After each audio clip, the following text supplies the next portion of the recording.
Hello mga Mars! Good morning! Ayan. So for today's video, meron ako sa inyong isi-share na bagong product na ginagamit ko. Actually na share lang din to sa akin. And maganda talaga siya, no? So hindi siya whitening, pero yung effect niya is nakaka-lighten ng skin. So ayan. Wala po itong kahit na pawis lang yan. Sobrang init. Charot. Tapos, wala rin filter yan. So, pero ayan, nakikita nyo.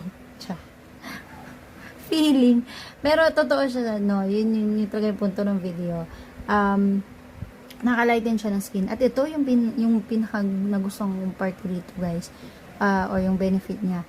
Pag meron ka mga sugat, pimples, or anything na, dyan, anik-anik, natutuyo siya kaagad. Oo. Ang galing. Amazing.